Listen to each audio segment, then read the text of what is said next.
Assalamualaikum warahmatullahi wabarakatuh.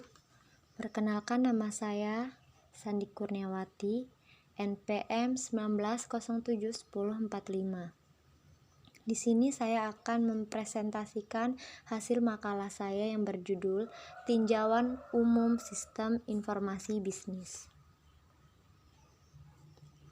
Definisi teknologi informasi dan sistem informasi.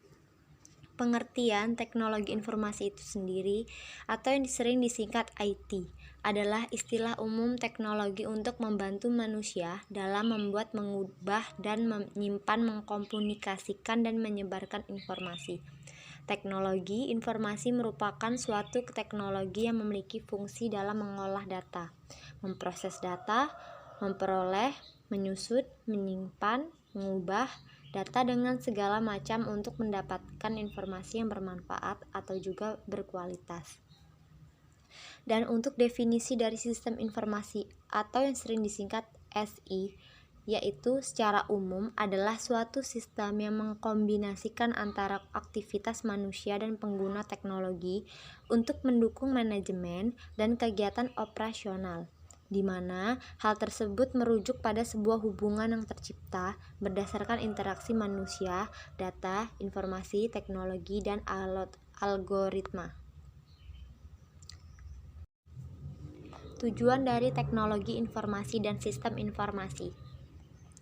Tujuan teknologi informasi ialah untuk memecahkan suatu masalah, membuka kreativitas, meningkatkan efektivitas dan efisiensi dalam melakukan pekerjaan. Jadi, dapat dikatakan karena dibutuhkannya pemecahan masalah, membuka kreativitas dan efisiensi manusia dalam melakukan pekerjaan menjadi penyebab atau acuan diciptakannya teknologi informasi. Dengan kata lain, karena sangat solusi kreatif, efektivitas, dan efisiensi dibutuhkan dalam sebuah sistem kerja, maka teknologi informasi kemudian diciptakan. Dan untuk tujuan dari sistem informasi itu sendiri ialah untuk menghasilkan sebuah produk yang berisi kumpulan informasi. Sebuah sistem tentunya melibatkan berbagai jenis dan tipe data yang mampu diolah agar dapat ditampilkan dengan mudah kepada pengguna user. Manfaat dari teknologi informasi dan sistem informasi yang pastinya berbeda ya kawan. Yang manfaat teknologi informasi ialah dalam aktivitas sehari-hari sangatlah penting. Manfaat ini bisa digunakan sebagai penunjang kehidupan yang lebih baik dikarenakan ada teknologi informasi yang bisa membantu aktivitas menjadi lebih efektif dan efisien. 2. Manfaat sistem informasi ialah mampu menjadi tingkat ketersediaan, kualitas, dan pengalaman dalam mengelola sebuah sistem informasi secara kritis dan logis. 2. Mampu meningkatkan produktivitas kerja pada seluruh stakeholder. 3. Mampu menganalisa dan meminimalisir terjadinya kerugian dari sisi ekonomi. 3. Memberikan aksesibilitas yang baik kepada pengguna. 4. Dapat mencapai tujuan perusahaan secara cepat berdasarkan dukungan data yang dapat dipertanggungjawabkan. Fungsi teknologi informasi ialah ada 7. 1. Menangkap, capture. Menangkap di sini artinya menginput ya kawan. 2. Fungsi teknologi informasi sebagai pengolah atau processing, yaitu mengkomplikasikan catatan rinci aktivitas, misalnya menerima input dari keyboard, scanner, mic, dan sebagainya. 3. Mengolah dan memproses data masukan yang diterima untuk menjadi informasi. Artinya, dapat berupa konversi ya, atau pengubah data ke bentuk lain, atau perhitungan kalkulasi, sintesis, penggabungan segala bentuk data dan informasi. 4. Fungsi teknologi informasi sebagai menghasilkan atau generating, di mana teknologi berperan sebagai alat untuk mengorganisasikan suatu informasi ke dalam bentuk yang lebih terarah dan mudah dipahami. 5. Fungsi teknologi informasi sebagai penyimpan storage. Fungsi ini merekam atau menyimpan data dan informasi dalam suatu media yang dapat digunakan untuk keperluan lainnya. 6. Fungsi teknologi informasi sebagai pencari kembali atau retrieval. Informasi ini menelusuri, mendapatkan kembali informasi atau menyalin data dan informasi yang sudah tersimpan. Misalnya, mencari supplier yang sudah lunas dan sebagainya. 7, yang terakhir ya guys, fungsi teknologi informasi sebagai transmisi atau transmission. Fungsi teknologi informasi ini yaitu mengirim data dan informasi dari suatu lokasi melalui jaringan komputer. Contoh sistem informasi. Ada 4 ya. E-commerce, yaitu ke dalam sistem informasi yang penerapannya dalam bidang ekonomi dan bisnis, di mana setiap kebutuhan transaksi jual beli barang atau jasa dapat dilakukan secara online melalui aplikasi berbasis web maupun mobile. E-learning, contoh kedua dalam bidang pendidikan adalah e-learning yang merupakan SI untuk mengelola berbagai aktivitas seperti pembelajaran, pengolahan data, pendidik, dan peserta didik, seperti Spada atau link web lainnya yang ada di kampus kita. Ketiga, Office Automation System atau disebut OAS merupakan sekumpulan sistem yang menggabungkan beberapa peralatan IT pada perangkat server untuk kebutuhan jaringan komputer. Yang terakhir, yang keempat, Transaction Processing System atau TPS yang merupakan sistem informasi yang digunakan oleh organisasi maupun perusahaan untuk kegiatan operasional bisnis tertentu secara rutin atau kontinu. Dan di sini ada kerangka kerja konseptual sistem informasi bisnis. Pertama ada konsep-konsep datar atau foundation concept. Itu artinya konsep dasar keperilakuan teknis bisnis dan manajerial termasuk mengenai berbagai komponen dan peran sistem informasi, meliputi konsep sistem informasi dasar yang berasal dari teori sistem umum atau konsep keunggulan kompetitif yang digunakan untuk mengembangkan aplikasi bisnis teknologi informasi dalam keunggulan kompetitif. Yang kedua, teknologi informasi atau information technology. Konsep-konsep utama pengembangan dan berbagai isu manajemen teknologi informasi yaitu meliputi hardware, software, jaringan, manajemen data, dan banyak teknologi berbasis internet. Yang ketiga adalah aplikasi bisnis atau business application. Penggunaan utama dari sistem ini untuk operasi, manajemen, dan keunggulan kompetitif. Aplikasi e-commerce yang kebanyakan digunakan perusahaan untuk membeli dan menjual berbagai produk di internet. Penggunaan sistem informasi dan teknologinya untuk mendukung pengambilan keputusan dalam bisnis. Yang keempat, proses pengembangan atau development process. Bagaimana para praktisi, bisnis, dan pakar informasi merencanakan, mengembangkan, dan mengimplementasikan sistem informasi untuk memenuhi peluang bisnis. Yang kelima, tantangan manajemen atau manajemen challenge. Tantangan untuk secara efektif dan etis mengelola teknologi informasi pada tingkat pemakai akhir perusahaan dan global dalam bisnis. Selanjutnya, aturan dasar sistem informasi bisnis. 1. Dukungan terhadap proses dan operasi bisnis. Ialah aturan yang harus diterapkan oleh setiap perusahaan karena akan berpengaruh terhadap kinerja perusahaan dan menentukan baik buruknya kualitas perusahaan tersebut.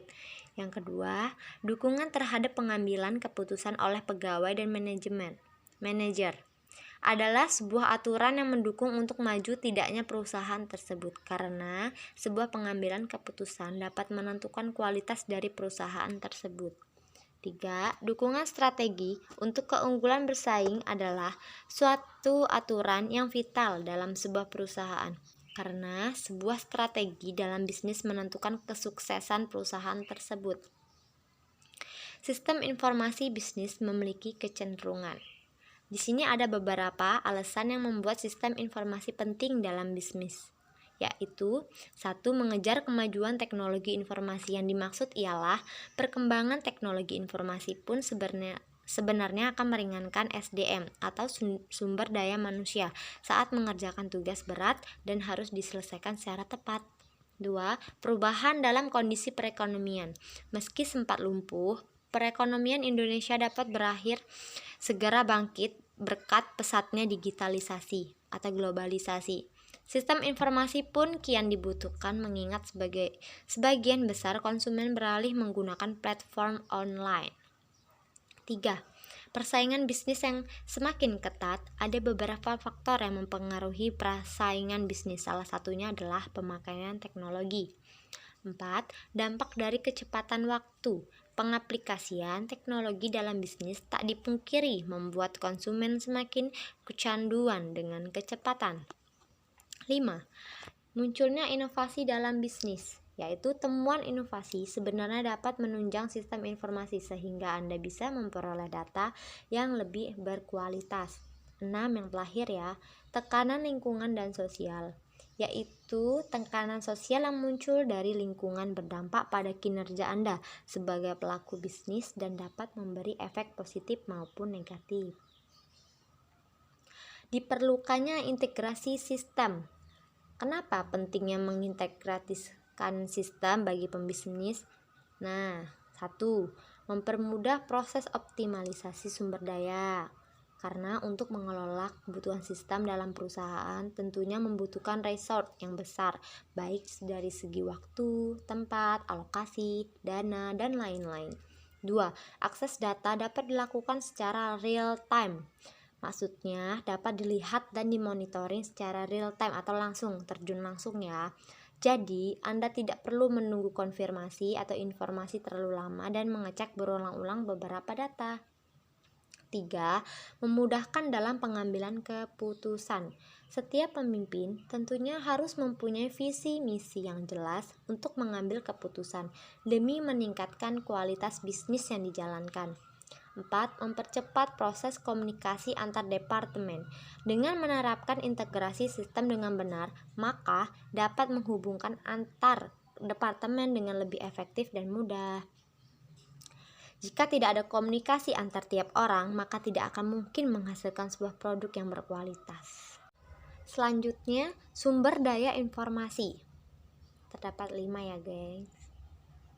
Pertama, sumber daya manusia atau SDM, yaitu terdiri dari 2 bagian, yaitu user atau pemakai dan pakar atau pengembang. User adalah sumber daya manusia yang berada di posisi sebagai pemakai dari SI atau sistem informasi. Contohnya pelanggan, operator, akuntan, manajer, dan lain-lain. Sedangkan untuk pakar merupakan sumber daya manusia yang bertugas dalam pengembang sistem informasi. Contoh, sistem analis, pembuat software, dan lain-lain. Yang kedua, sumber daya hardware. Sumber daya hardware ini terdiri dari perangkat keras atau peralatan yang memiliki fisik dan digunakan dalam pemrosesan sistem informasi bisnis yang dijalankan. 3. Sumber daya software, yaitu sumber ini terdiri dari 3 bagian, yaitu software sistem, software aplikasi, dan prosedur.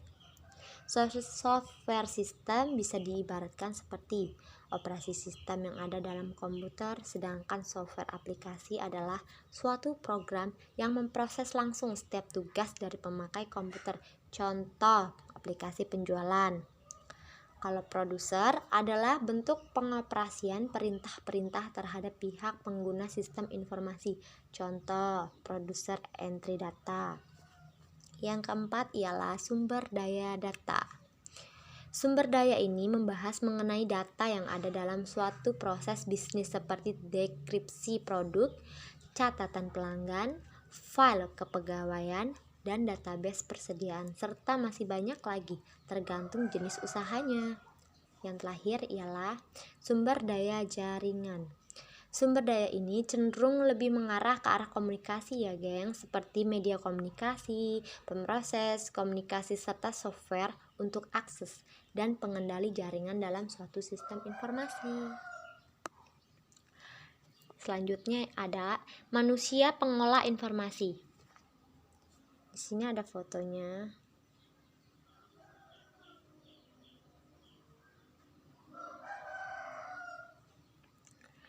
Manusia pengolah informasi terdiri dari sebuah pengolah, indera masukan atau sensory input, 2 penggerak keluaran motor output, dan 3 jenis ingatan jangka pendek. Ingatan jangka pendek dan ingatan luar. Sistem pengolahan bekerja lebih secara serial daripada paralel. Ini berarti bahwa manusia hanya melaksanakan satu tugas pengolahan informasi pada saat yang bersamaan, sedangkan komputer dapat bekerja secara serial maupun paralel untuk ketiga operasi pokok. Salah satu pengolahan paralel komputer adalah menambah secara serentak semua pasangan bit dari 2 data word komputer. Manusia menambah hanya sepasang digit pada saat yang sama secara serial dari kanan ke kiri. Selanjutnya, di sini ada model dasar manusia pengolah informasi. Ada ingatan. Dari ingatan kita masuk dari indera penerima ya. Habis itu lari ke saluran. Di sini di bawah saluran ada penyaringan. Penyaring itu sebagai pengolah. Kapasitas manusia untuk menerima masukan sangat terbatas.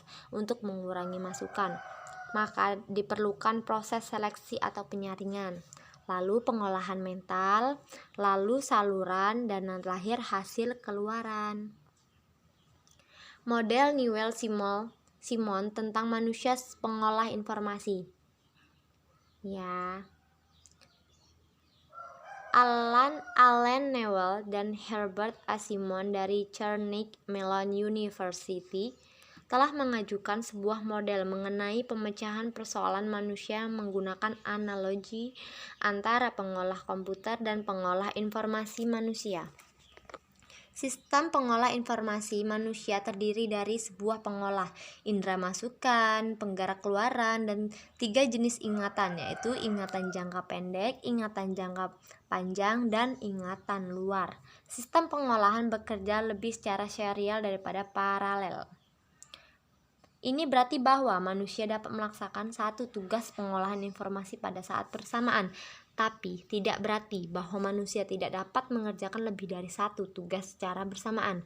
Tanpa mengesampingkan model Newell-Simon, manusia dapat melakukan hal ini melalui pergantian secara tepat dari tugas yang ke satu ke lainnya dengan mengolah secara bertahap setiap tugas.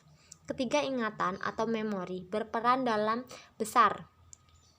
Ingatan jangka panjang dapat dikatakan kapasitasnya tak terbatas. Waktu yang diperlukan baca dari ingatan jangka panjang adalah sangat cepat, tapi untuk menyimpan membutuhkan waktu yang cukup panjang. Sistem pengolah informasi. Keterbatasan manusia sebagai pengolah informasi ialah sistem manusia atau mesin, karena itu manusia adalah elemen penting dalam sistem pengolahan. Model dasar. Sebuah model sederhana mengenai manusia sebagai pengolah informasi terdiri dari indera penerima, yaitu mata, telinga, hidung, dan lain sebagainya, yang menerima isyarat dan meneruskan kepada unit pengolah, otak, dengan penyimpanan. Hasil olahan adalah respon atau tanggapan keluaran, yaitu secara fisik, ucapan, tulisan, dan lain sebagainya. Batas-batas sementara pengolahan manusia. Kemampuan pengolahan data. Manusia mampu mengingat dan mengolah simbol-simbol secara efektif hanya berkisar 5 sampai dengan 9 simbol. Di sini adalah kode, kuantitas atau angka, bukan teks bahasa. Hasil survei, kesalahan mengingat nomor telepon dengan panjang digit 8 adalah 30%, 9 adalah 44%, dan 10 adalah 54%. 2. Kemampuan mengenal perbedaan-perbedaan. Cenderung mampu membedakan perbedaan data berdasarkan kriteria atau dasar, bukan berdasarkan besaran mutlaknya ya. Contoh, sebuah penyimpangan 10% dari anggaran Rp 100 juta berarti sama aja 10 juta. Sama artinya dengan penyimpangan 10% dari anggaran 1 juta berarti 100.000. Kemampuan menangani data probabilistik. Manusia cenderung kurang mampu mengolah data statistik. Kekurangan tersebut diakibatkan oleh kurangnya pemahaman sampel dan akibatnya terhadap penyimpangan, kurangnya kemampuan untuk hubungan korelasi dan hubungan sebab akibat. 3. Kurangnya kemampuan untuk memadukan informasi. Pengertian strategi dan jenis strategi.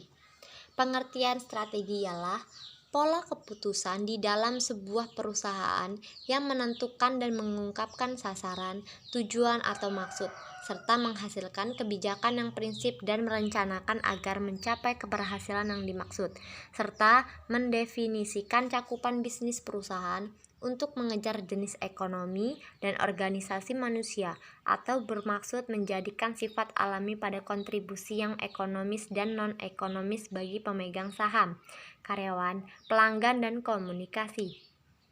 Jenis strategi ada A. Strategi yang direncanakan, B. Strategi yang bersifat wirausaha, C. Strategi ideologis, D. Strategi payung, E. Strategi proses, F. Strategi yang diputus, G. Strategi konsensus, H. Strategi yang dikenakan. Model sistem informasi terbagi dua, yaitu SI terpusat dan SI terdistribusi. Sistem informasi sentralisasi, sistem yang menempatkan data informasi yang terpusat pada umumnya bersifat tertutup untuk umum, dan distribusi terpusat, memiliki mainframe sebagai sumber basis data dan internet. Karakteristik utama pendekatan terpusat adalah termasuk kontrol efisiensi dan ekonomi. Misalnya, sebuah sistem pengarsipan terpusat di mana catatan untuk beberapa orang dan unit yang terletak di salah satu lokasi pusat dan umumnya di bawah kendali orang staf catatan, atau dalam kasus besar sistem pengarsipan terpusat. Sistem informasi desentralisasi. Pengertiannya ialah pemrosesan dilakukan di masing-masing pengguna yang dibagi menjadi dua, yaitu peer-to-peer dan sistem terdistribusi. Penempatan data atau informasi dan aplikasi yang digunakan untuk memperoleh informasi diletakkan secara tersebar, karena desentralisasi ini merupakan kebalikan dari desentralisasi. Kesimpulan dari tinjauan umum sistem informasi bisnis ialah istilah umum teknologi untuk membantu manusia dalam membuat, mengubah, menyimpan, mengomunikasikan, dan menyebarkan informasi. Teknologi informasi merupakan suatu teknologi yang memiliki fungsi dalam mengolah data, memproses data, memperoleh, menyusun, menyimpan, mengubah data dengan segala macam cara untuk mendapatkan informasi yang bermanfaat atau juga berkualitas. Manajemen bisnis yang baik sangat penting dalam pengembangan sistem. Tujuan adalah untuk memastikan sistem informasi diselesaikan tepat waktu, sesuai anggaran, dan benar-benar bermanfaat bagi perusahaan. Sistem pengolahan informasi manusia terdiri dari sebuah pengolahan indera masukan atau sensory input, penggerakan keluaran atau motor output, dan 3 jenis ingatan, yaitu jangka panjang, ingatan jangka pendek, dan ingatan luar. Di akhir kata, saya ucapkan terima kasih kepada audiensi dan yang sudah mendengarkan dan memperhatikan, dan saya akhiri. Wassalamualaikum warahmatullahi wabarakatuh.